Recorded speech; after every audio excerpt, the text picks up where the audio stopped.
Ya, Anda masih menyaksikan Breaking News TV One Puncak Arus Mudik 2024. Dan kembali kita akan coba lihat bagaimana situasi terkini di sejumlah titik arus mudik pemirsa. Kami ajak Anda bergabung dengan rekan-rekan kami di lapangan, ada Leo Chandra di Tol MBZ dan juga Opi Raharjo di Indramayu. Kita cek dulu bagaimana kondisi di Tol MBZ bersama rekan kami Leo Chandra di sana. Selamat malam Leo, bagaimana pantauan Anda semakin malam, apakah semakin ramai kendaraan yang melintas di sana?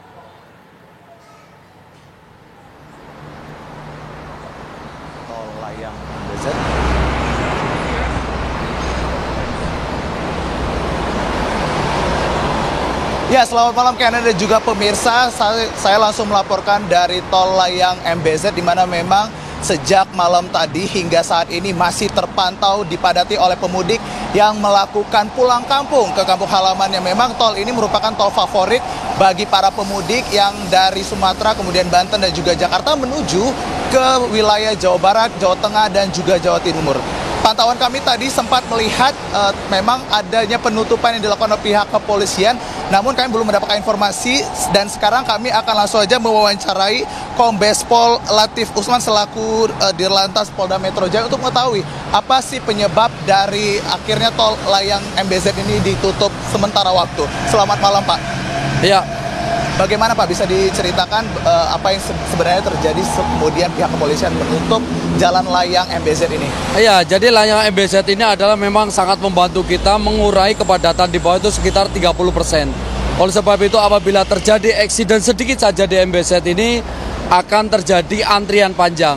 Yang sering terjadi adalah pada kemarin adalah di tanggal kemarin ada 2 kali kecelakaan. Ya, alhamdulillah ada kecelakaan material, tetapi kalau berhenti sesaat saja akan mengular sampai dengan kepadatan bisa 1 kilo sampai 2 kilo pun sampai 4 kilo apabila kita terlambat. Tetapi kita sudah mengantisipasi apabila MBZ mengalami terjadi permasalahan, akan kita lakukan tim ure untuk segera mengantisipasi dan mengurai. Dan untuk sementara MBZ pasti akan kita tutup seluruh jalur yang akan menuju Cikampek, ya dari dalam kota, dari Pondok Indah, dari Tanjung Priok akan kita lewatkan bawah semuanya. Sehingga lalu lintas tetap berjalan, khususnya jalur tol Jakarta Cikampek ini tetap berjalan dengan lancar. Nah, kemudian apa saja nih Pak yang dipersiapkan oleh pihak kepolisian, mengingat bahwasannya ini kan merupakan H-4 Lebaran untuk bisa mengantisipasi volume kepadatan kendaraan seperti itu? Iya, tentunya kita sudah memprediksi jam-jam rawan daripada jam-jam peningkatan arus mudik. Seperti kemarin, arus mudik itu mulai dari jam 8 sampai jam 2 malam, sampai jam 2 pagi kemarin. Nah, pada malam hari ini tadi sudah ada mulai peningkatan, pagi tadi dari jam 5 sampai dengan jam 8. Untuk sore hari ini peningkatan tadi mulai dari jam 9, bisa kita lihat sendiri ada peningkatan arus, akan kita tunggu sampai mana. Tetap kita pantau, kita jaga sehingga betul-betul pemudik yang melewati Cikampek ini bisa berjalan dengan nyaman. Dan kemudian Pak, kita ngebahas sedikit tentang berlakunya ganjil genap Pak di tol Jakarta Cikampek ini. Mengingat bahwasannya sudah diperlakukan pada tanggal 5 hingga tanggal 9 nanti. Betul. Seperti apa ini Pak? Ya, tentunya sesuai SKB bersama ada pembatasan pengoperasional kendaraan, yaitu khususnya pembagian ganjil dan genap. Ganjil adalah silakan pada jam tanggal ganjil yang diperbolehkan adalah kendaraan nopol ganjil. Begitu genap juga nomor kendaraan genap. Kita telah menyiapkan di sini ada 3 titik etle mobil yang operasional setiap hari untuk memantau pelanggaran-pelanggaran tersebut. Sampai dengan hari ini sudah ada sekitar dari hari kemarin 806 pelanggar. Untuk hari ini nanti sampai jam 12 akan kita pantau. Tapi sampai jam ini sudah terpantau udah 201 pelanggar yang sudah tercapture oleh etle mobil kita. Oke. Dan kemudian apa yang dilakukan oleh pihak kepolisian Pak, mengingat bahwasannya jumlah pelanggar ini yang ingin melakukan arus mudik, apa saja yang dilakukan dan juga himbauannya seperti apa ini Pak? Ya, tentunya himbauan sudah sejak dulu sosialisasi tentang bagaimana cara mudik yang berkeselamatan, mudik yang aman, mudik yang nyaman.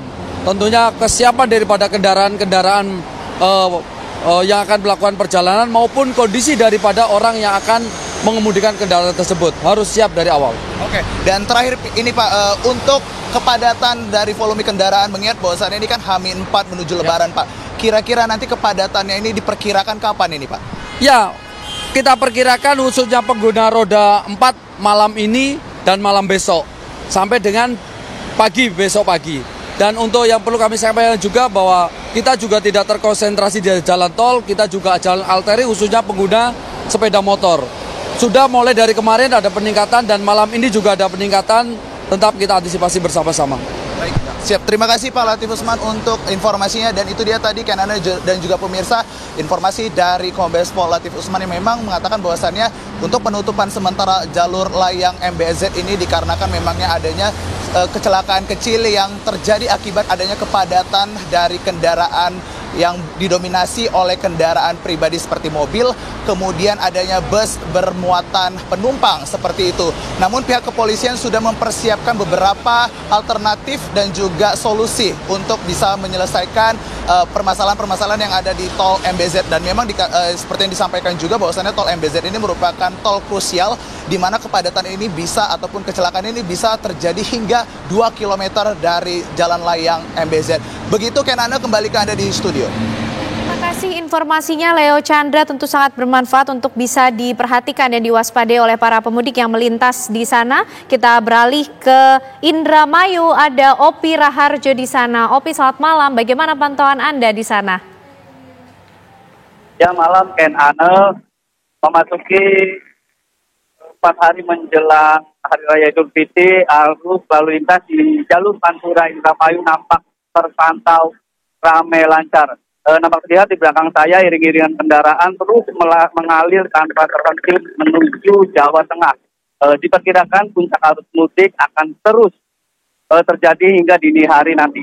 Baik, Ken Ane. Ya, lalu Opi, apakah ada rencana rekayasa lalu lintas yang mungkin akan dilakukan ketika situasi-situasi tertentu terjadi?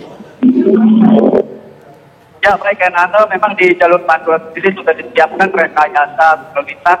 Jika terjadi kemacetan atau kepadatan di jalur Pantura, maka akan dialihkan ke Indramayu Kota dan menuju daerah Karangampel dan sampai ke wilayah Cirebon.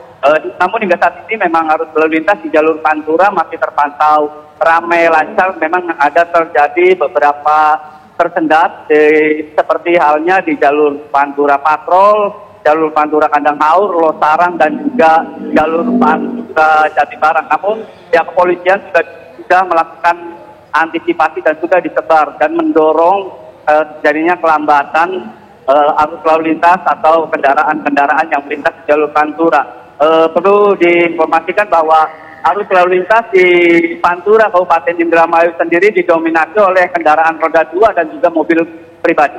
Baik, Ken Ane. Ya, Opi, apa yang menyebabkan di titik tertentu itu mengalami tersendat yang mungkin juga perlu diwaspadai oleh para pemudik yang sedang ataupun akan melintas di jalur tersebut?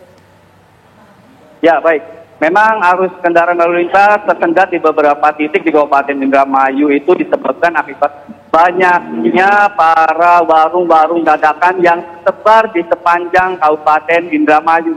Selain itu memang terjadi ada beberapa pasar-pasar yang memang berdekatan dengan jalur Pantura, serta juga adanya pemutaran arah yang memang sedikit menghambat laju para pemudik yang melintasi jalur Pantura Indramayu. Baik, Ken Ane. Opi, kapan diperkirakan puncak arus mudik ini akan terjadi di jalur Pantura Indramayu ini? Baik, memang siang tadi sedikit lengang, namun menjelang sore hari tadi, tepatnya hari ini, para pemudik khususnya kendaraan bermotor mulai memasuki Kabupaten Indramayu dan nampak terlihat ramai, dan diperkirakan kepadatan ini akan terus berlangsung hingga dini hari nanti. Baik, Ken Ane. Terima kasih Opi Raharjo mengabarkan dari Indramayu, Jawa Barat. Sebelumnya ada Leo Chandra dari Tol Layang MBZ.